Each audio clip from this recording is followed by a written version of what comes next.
Hello दोस्तों, स्वागत है आपके YouTube चैनल विद्या कैंपस में। दोस्तों मैं हुमी कुमार। कैसे हैं आप लोग? उम्मीद करते हैं आप लोग बहुत ही अच्छे होंगे, मस्त होंगे और पढ़ाई को अपने एकदम निरंतर तरीका से कर रहे होंगे। दोस्तों आज हम लोग पोएट्री सेक्शन का चैप्टर नंबर 3 पर बात करेंगे। मैं इसी चैप्टर का इंट्रोडक्शन पढ़ा चुका हूँ। जो भी मेरे प्यारे दुलारे विद्यार्थी हैं, अगर उस वीडियो को नहीं देखे होंगे तो पहले जाइए आप now the leaves are falling fast का इंट्रोडक्शन को पहले देखिए। आज हम लोग इंट्रोडक्शन नहीं बल्कि now the leaves are falling fast के एक्सप्लेनेशन को देखेंगे। प्यारे विद्यार्थी, जितने भी ग्रामर के टॉपिक हैं जैसे आर्टिकल और वॉइस का मैं वीडियो पूरा कंप्लीट वीडियो अपलोड कर चुका हूं और उसका प्लेलिस्ट भी बना चुका हूं। जाइए चैनल पे, प्लेलिस्ट में जाइए, लगातार आपको वीडियो मिल जाएगा और वीडियो को कंटिन्यू तरीका से देखिए। पूर्ण विश्वास के साथ मैं कह सकता हूं कि आपके एग्जाम के लिए बहुत ही हेल्पफुल होगा और बहुत ही आपको मजा आएगा। क्वेश्चन भी प्रैक्टिस करवाए हैं, हर चीज उसमें अवेलेबल है, आपको कहीं जाने की जरूरत नहीं है। खूब ज्यादा क्वेश्चन भी प्रैक्टिस होगा और साथ साथ कंसेप्ट भी आपको दर्दनाक तरीका से मिलेगा, है ना दोस्तों। तो चलिए हम लोग अपने टॉपिक की ओर बढ़ते हैं। टॉपिक आप लोग देख रहे होंगे, now the leaves are falling fast explanation, है ना। आज हम लोग एक्सप्लेनेशन पे बात करेंगे। तो चलिए बिना दोस्तों बिना कुछ देरी किए हुए हम लोग एक्सप्लेनेशन पे लौटते हैं, है ना। देखिए, ये बताने से पहले मेरे प्यारे विद्यार्थियों, मैं आप लोग को एक बात बताऊं। यह जो कविता जो है now the leaves are falling fast, मैं ये कविता के बारे में जब बताऊंगा, एक मिनट दोस्तों, चलो।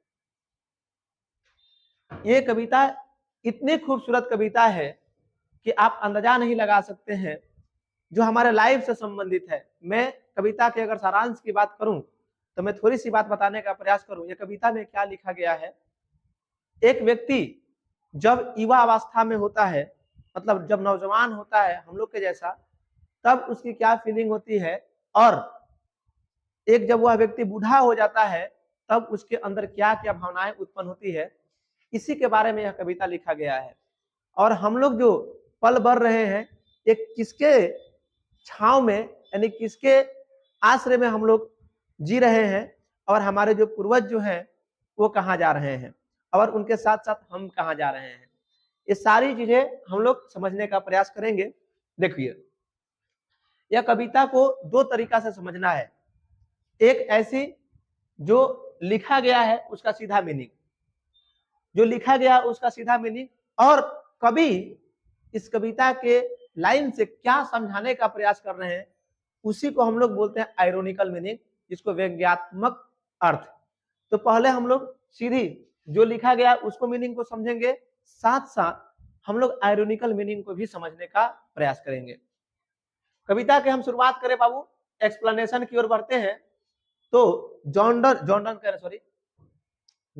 ऑरेंज जो है, WH ऑरेंज बोल रहे हैं now the leaves are falling fast, nurses flower will not last. Now the leaves are falling fast, पत्तियां अब तेजी से झड़ रही हैं। पत्तियां अब तेजी से झड़ रही हैं, या उसी को आप बोल सकते हो गिर रही हैं। पत्तियां अब तेजी से झड़ रही हैं। Nurses flower will not last, अब छोटे छोटे पौधे भी ज्यादा दिन तक जीवित नहीं रहेंगे। Nurses to the grave are gone, यानी नर्सेज जो बड़े बड़े पौधे हैं, बहुत बड़े बड़े पौधे, फूलों के सहयोग देने वाले पेड़, जो छोटे छोटे पौधे हैं ना, उनको सहयोग देने वाले जो बड़े पेड़ हैं, बहुत सारे पेड़ कब्र में जा चुके हैं। और and palms go rolling on, और बच्चों की चार पहिया गाड़ी आगे की ओर लुढ़क रही है। बच्चों की पहिया गाड़ी आप देख रहे होंगे मेरे प्यारे विद्यार्थियों। प्राम्स जो है, इस प्राम्स के मतलब क्या होता है, इसको मैं बात करूं तो प्राम्स के मतलब होता है, ओ भाई सर एक मिनट,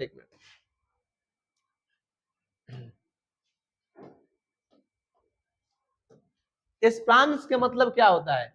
तो प्राम्स के मतलब होता है चार पहिया वाला, आप छोटा बच्चा को डुगरी देखे हैं ना, गाड़ी जिसपे बेबी को ढोया जाता है, उसी को हम लोग प्राम्स बोलते हैं, है ना।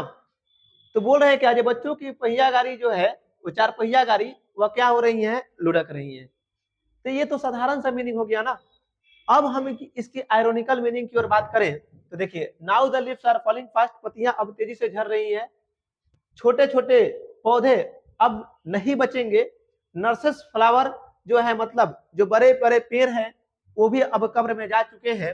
और फिर बोल रहे हैं क्या कि भाई बच्चों की पहिया गाड़ी जो है आगे की ओर लुढ़क रही है। आप फिगर के माध्यम से, अगर आप फिगर के माध्यम से देखने का प्रयास करें तो देखिए ये जो है ये छोटे छोटे आप पौधे देख रहे हैं। ये छोटे छोटे पौधे को, ये जो आप देख पा रहे हो ना मेरे लाडनो, ये छोटे छोटे जो पौधे आप देख पा रहे हो, मैं थोड़ा सा कलर चेंज करके दिखाऊं आप लोगों को। छोटे छोटे आप पौधे को देखिए, ये छोटे छोटे ये पौधे हैं, है सब ना।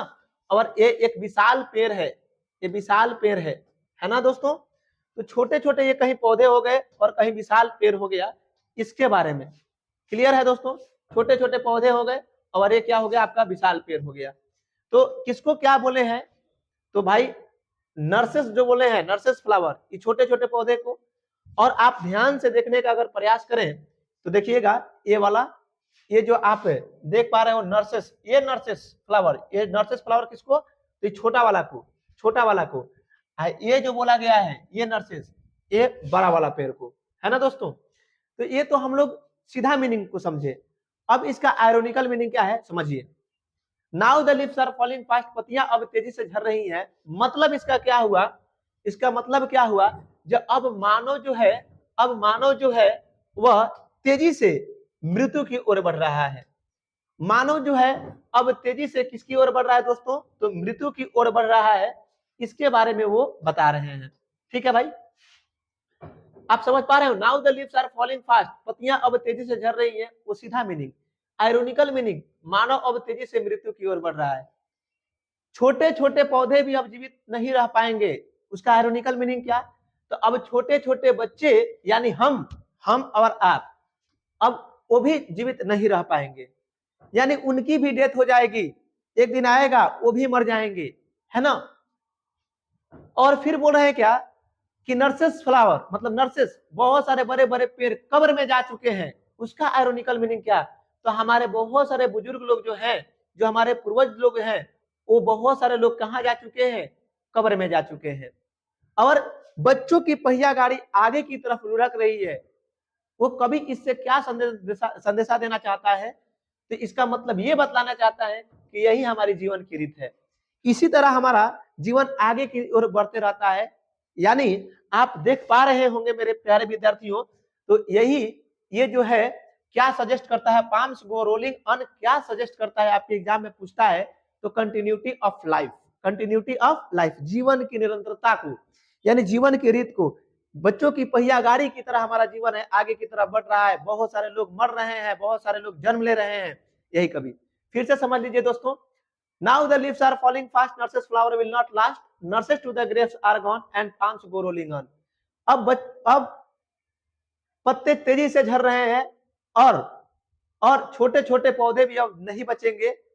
फिर उसके बाद बड़े बड़े पौधे जो हैं, जिनके सहयोग से छोटे छोटे पौधे अभी तक हैं, वो बहुत सारे कब्र में जा चुके हैं और बच्चों की चार पहिया गाड़ी आगे की तरफ लुढ़क रही है। यह ओरिजिनल मीनिंग। आयरोनिकल मीनिंग ये है कि अब मानव तेजी से मृत्यु की ओर बढ़ रहा है और छोटे छोटे बच्चे यानी हम सब अब जीवित नहीं रहेंगे। हमारे बुजुर्ग कब्र की ओर जा चुके हैं। यही जीवन की क्या है दोस्तों, रीत है। यही जीवन की क्या है, रीत है। आप देख पा रहे होंगे इस फिगर के माध्यम से कि बहुत सारे लोग कब्र में जा चुके हैं, बहुत सारे लोग डेथ कर चुके हैं, है ना। ये डेथ व्यक्ति का एक फिगर है, इस चीज को समझिए। व्यक्ति जब बूढ़ा हो जाता है, बूढ़ा हो जाता है, तब उसके अंदर क्या भावनाएं उत्पन्न होती है, ये कभी बताने का प्रयास कर रहे हैं। बोल रहे हैं whispering never left and right. Whispering never के मतलब होता है यमदूत, मौत के सौदागर, है ना दोस्तों। विस्परिंग नेवर के मतलब क्या होता है, यमदूत, मौत के सौदागर।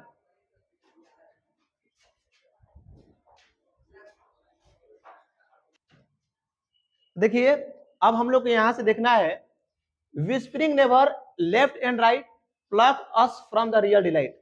है क्या ना दोस्तों कि अगर व्यक्ति जब बूढ़ा अवस्था में चला जाता है, यानी वृद्धा अवस्था में जब चला जाता है ना, तो ये देखो क्या होता है, मौत के सौदागर। विस्परिंग नेवर के मतलब क्या होता है, मौत के सौदागर, जिसको हम लोग यमदूत बोलते हैं। क्या बोलते हैं दोस्तों, यमदूत। तो कवि कह रहे हैं कि whispering never left and right, मौत के सौदागर दाएं बाएं भटक रहे हैं, दाएं बाएं भटकने लगते हैं, है ना। Plug us from the real delight, हमारे वास्तविक खुशी से हमें वंचित करते हैं। यानी जब व्यक्ति बूढ़ा हो जाता है, जब व्यक्ति बूढ़ा हो जाता है तो हमारे रियल जो वास्तविक हमारे अंदर खुशियां होती है वो छीनने लगती है, यमदूत जो होते हैं उसको छीनने लगते हैं। देखते हैं व्यक्ति जब बूढ़ा हो जाता है ना दोस्तों, तो कान से सुनाई नहीं देता है, आंख से दिखाई नहीं देता है, ठीक से बोल नहीं पाता है। यही तो हमारी वास्तविक खुशियां है और इसी वास्तविक खुशी से हम वंचित होते जाते हैं।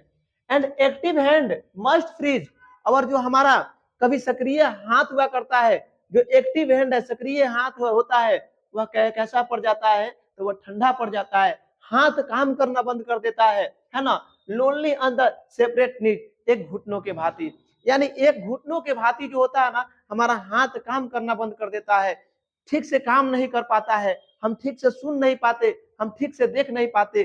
तो यही चीजें जो है विस्परिंग नेवर हमारे वास्तविक खुशी से हमें वंचित कर देते हैं, है ना दोस्तों। बात आपको समझ आई। अगर अगला पैराग्राफ की बात की जाए तो देखिए राइटर फिर क्या बोल रहे हैं, dead in hundreds at the back, पहले भी सैकड़ों लोग मर चुके हैं, यानी बहुत सारे लोग जो है मर चुके हैं। Follow wooden in our track, और follow wooden in our track, और लकड़ी की ताबूक में हमारे रास्ते पे पड़े हुए हैं, है ना। बहुत सारे लोग, सैकड़ों लोग मर चुके हैं और लकड़ी की ताबूक में सैकड़ों लोग जो है रास्ते में पड़े हुए हैं। Arms rise slipted to reprove in the false attitude of love, और बोल रहे हैं बाय, हाँ, और जो आर्म्स जो है, जो बाहें जो है, वो बड़ी मुश्किल से उठती है, बहुत मुश्किल से उठती है, कि झूठे प्यार के मनोभाव में या प्रेम करने का गलत तरीका है। दोस्तों ये बात आपको समझ आया, कवि क्या कहना चाहता है? आइए ना, मैं हूं ना, मैं आपको समझाता हूं। देखिए ये कवि क्या बोल रहे हैं क्या, कि देखिए हम लोग का ये जो जीवन का परंपरा है, आगे व्यक्ति मर रहा है, पीछे से जन्म ले रहा है, फिर आगे मरता जा रहा है, पीछे से जन्म लेता जा रहा है, ये जीवन चक्र चलते रहता है ना। तो यही बात बोल रहे हैं क्या, कि पहले भी सैकड़ों मर चुके हैं, पहले भी सैकड़ों मर चुके हैं, और लकड़ी की ताबूक में रास्ते में पड़े हुए हैं। जब व्यक्ति मर जाता है ना, तो देखना उस समय क्या होता है, कि व्यक्ति जो है बड़ी मुश्किल से किसी के प्रेम की भावनाओं को हाथ उठाता है, बोलता है बहुत अच्छा आदमी था, ये बहुत अच्छे आदमी था, बहुत, है ना। तो उस समय क्या होती है, जीते जीते उसकी प्रशंसा नहीं हो पाती, लेकिन मर जाने के बाद उसकी प्रशंसा होती है। यही कवि कह रहे हैं, यह प्यार करने का जो तरीका है ना, ये बहुत गलत है। यह प्यार करने का तरीका क्या है, गलत है। जीते जी किसी की हम प्रशंसा नहीं करते हैं, मर जाने के बाद उसकी प्रशंसा करते हैं, तो वैसे प्यार की क्या मतलब बनता है। यह प्यार करने का तरीका जो है बिल्कुल गलत है ना। अब देखो ये वुडन कैफिन, यानी जो रास्ते में बहुत सारे वुडन कैफिन पड़ा हुआ है, आप देख पा रहे होंगे। यही है लकड़ी की ताबूक वाला जो आप बात बोले हैं, वुडन वाला कहानी। तो ये लकड़ी की ताबूक की आप लोग फिगर देख लीजिए, है ना, कैसे लकड़ी की ताबूक में लाश को रखा जाता है। आगे फिर क्या बोल रहे हैं, देखिए फिर बोल रहे हैं क्या, starving through the leafless wood, trolls के मतलब होता है दोस्तों विक्ड क्रिएचर, तुच्छ प्राणी। विक्ड क्रिएचर के मतलब क्या होता है, तुच्छ प्राणी। Runs as holding for their food and nightingale is dumb and the angel will not come. Starving through the leafless wood, पत्तीहीन जंगल में वे भूखे मर रहे हैं। यानी अब इसकी आयरोनिकल मीनिंग को हम लोग समझेंगे, पहले इसका रियल मीनिंग को समझिए। क्या बोल रहे हैं, स्ट्रेविंग थ्रू द लीफलेस वुड, पत्तीहीन जंगल में वे भूखे मर रहे हैं, है ना। ये जो तुच्छ प्राणी जो है, वो तुच्छ प्राणी की बात जो हो रही है, वो पत्तीहीन जंगल में भूखे मर रहे हैं, और ट्रॉल्स और जो तुच्छ प्राणी है अपने भोजन की तलाश में वो घूम रहे हैं। यानी पत्तीहीन जंगल में, वैसा जंगल जहां पे पत्तियां ही ना हो, वैसे जंगल में जो तुच्छ प्राणी है, दुष्ट जो प्राणी है, वो क्या हो रहे हैं, तो अपनी भोजन की तलाश में घूम रहे हैं। एंड नाइटिंगेल इज डम, और बुलबुल गूंगा पड़ गया है। And the angel will not कम, और अब दूत भी नहीं बचाने आने वाला है। ये तो भाई साहब जीव लिखा, यह तो रियल मीनिंग हो गया। आयरोनिकल मीनिंग इसका क्या होगा, इसकी आयरोनिकल मीनिंग क्या होगा, कभी इस लाइन से क्या बतलाना चाहता है, तो देखिए समझिए। पतिहीन जंगल के मतलब क्या, पतिहीन जंगल के मतलब कह रहे हैं क्या कि जब व्यक्ति की जवानी झड़ जाती है ना, जब व्यक्ति की जवानी झड़ जाती है मतलब वो बूढ़ा अवस्था में हो जाता है, जब वो बूढ़ा अवस्था में आ जाता है ना, तो देखो उसकी जो ये दुष्ट आत्मा की बात जो हो रही है वह किसकी बात हो रही है, तो दुष्ट आत्मा हम कह सकते हैं किसको भाई साहब, तो आप लोग आगे देख लीजिए दुष्ट आत्मा किसको बोला गया है, तो बोलता क्या है दुष्ट आत्मा, इच्छा को, किसको बाबू, इच्छा को। तो आयरोनिकल मीनिंग के अकॉर्डिंग हम लोग समझेंगे, पतिहीन जंगल के मतलब जो जवानी झड़ गई, एक बार जवानी जब झड़ जाती है, बूढ़ा अवस्था में व्यक्ति आ जाता है, फिर भी उसकी इच्छाएं जो होती है ना वो मरती नहीं है, इसी बॉडी में भटकती रहती है। उसको इच्छा करता है कि मैं थोड़ा सा चना खा लेता, थोड़ा सा, लेकिन क्या करूं दांत ही नहीं है, थोड़ा सा मैं गाना सुन लेता, लेकिन क्या किया जाए, इच्छाएं तो कर रही है गाना सुनने का, कान ही नहीं है। मैं थोड़ा सा जो जवानी में जो हरकत किया है कुछ देखने के लिए, अब क्या कर सकता है, देख ही नहीं पाता, आंख ही नहीं है, सारी चीज छीन गई है, लेकिन वो इच्छाएं मरती थोड़ी है, इच्छा थोड़ी बूढ़ा हो जाता है। तो वही बात यहाँ पे बोल रहे हैं, फिर से एक बार देख लो मेरे दोस्तों कि भाई पतिहीन जंगल में striving through the leafless wood, trolls run scolding for their food, and nightingale is dumb and angel will not कम।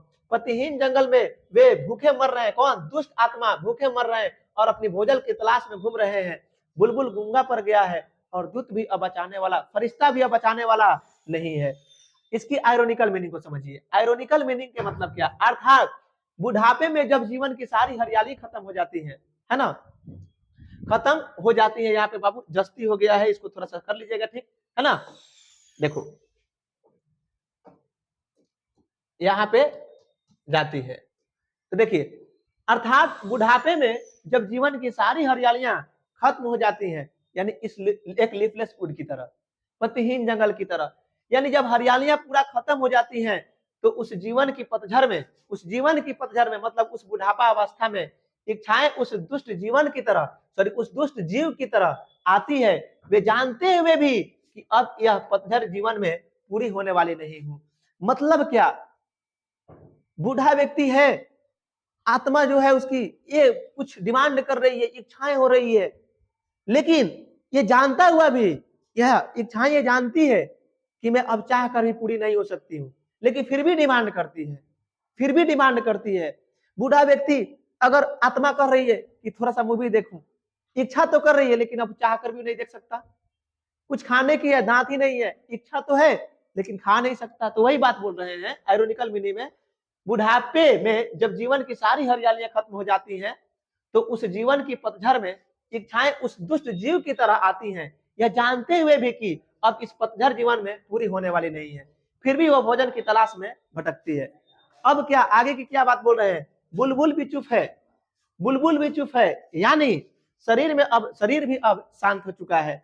जब व्यक्ति बूढ़ा अवस्था में चला जाता है, वो पूरा का पूरा बॉडी उसका जो है फ्रीज हो जाता है, ठंडा पड़ जाता है, वो ठीक से काम भी नहीं कर पाता है ना। तो यानी अब शरीर भी शांत हो गया है, क्योंकि वो जानती है अब फरिश्ता भी बचाने वाला नहीं है। व्यक्ति जब बूढ़ा अवस्था में चला गया तो वह फिर अपना युवा अवस्था में नहीं आ सकता, क्योंकि वो जानता है कि भाई अब चाह कर भी हमको फरिश्ता भी नहीं बचा सकता है, अब गॉड भी नहीं बचा सकते, अब तो मरना तय है ना दोस्तों। अब ये चीजें हो गई। आगे की अगर बात कीजिएगा, अगर आगे की बात करें हम लोग, तो देखना अगला स्टेटमेंट क्या है। अब यहाँ पे थोड़ा सा इस लाइन को समझिएगा, बड़ी प्यार से समझिएगा। Cold impossible ahead, list the mountain lovely head, whose white waterfall could bless traveler in the last distress। आगे देखो देखो देखो देखो क्या बोल रहे हैं, आयरोनिकल मीनिंग को भी हम लोग समझेंगे। इसकी पहले मीनिंग को समझिए, cold impossible ahead, list the mountain lovely head, whose white waterfall could bless travel in the last distress। आगे अत्यधिक ठंड है, आगे जो है अत्यधिक ठंड है, पहाड़ों की प्यारी चोटियां एक श्रृंखला में, मतलब पहाड़ों की चोटियों का जो श्रृंखला है उसमें आगे जो है बहुत ठंड है, जिसकी सफेद झरने आशीर्वाद दे सकती है यात्री को अपने अंतिम यात्रा में। अब ये तो रियल मीनिंग हो गया ना, ये तो रियल मीनिंग हो गया ना। अब इसकी आयरोनिकल मीनिंग को समझा जाए तो आयरोनिकल मीनिंग क्या होता है, चलिए इसको हम लोग समझने का प्रयास करें। देखिए ये आपका रियल मीनिंग, आयरोनिकल मीनिंग को समझे। आयरोनिकल मीनिंग, वो जो व्यक्ति पहाड़ की चोटियों की ओर इशारा कर रहा है, तो पहाड़ की चोटियों की ओर जब इशारा कर रहा है, उसको क्या दिखाने का प्रयास कर रहे हैं, उस चीज को क्या दिखाने का प्रयास कर रहे हैं, इसको समझिएगा। देख लीजिए फिर एक बार, cold impossible ahead, list the mountain lovely head, whose white waterfall could bless travel in the last distress. आगे अत्यधिक ठंड है, इशारा करते हुए दिखा रहे हैं, आगे अत्यधिक ठंड है, कहां पे, पहाड़ों की प्यारी चोटियों की श्रृंखला पे, और जिससे सफेद, मतलब उस पहाड़ से जो सफेद झरनाएं गिर रही हैं, सफेद जो झरनाएं गिर रही हैं, वो आशीर्वाद दे सकती हैं किसको, यात्री को अपने अंतिम यात्रा में। ये तो भाई साहब क्या है, क्या है ओरिजिनल मीनिंग, आयरोनिकल मीनिंग समझो। वो इच्छा रूपी पहाड़, पहाड़ को इच्छा रूपी पहाड़ कहा गया, इच्छा की पहाड़ आगे खड़ा है, ध्यान से सुनिएगा, इच्छा की वो पहाड़, वो इच्छा रूपी पहाड़ जो सामने है, वो वास्तव में अच्छा तो है। व्यक्ति जब बूढ़ा हो जाता है, इच्छाएं बहुत है, हकीकत में वास्तव में तो बहुत अच्छा लगता है, वास्तव में बहुत अच्छा है वो, लेकिन अब वो दूर है। यानी कभी कहना चाहता है कि वह बूढ़ा व्यक्ति की इच्छाएं तो बहुत बड़ी बड़ी हैं, लेकिन अब वो इच्छाएं पा नहीं सकता है ना, तो वही बोल रहे हैं अब इच्छाएं वो दूर है, ठंडा पड़ गया है, वहां जाना अब असंभव है, अब उस इच्छाओं को पाना असंभव है, अब उस इच्छाओं को नहीं पाया जा सकता है।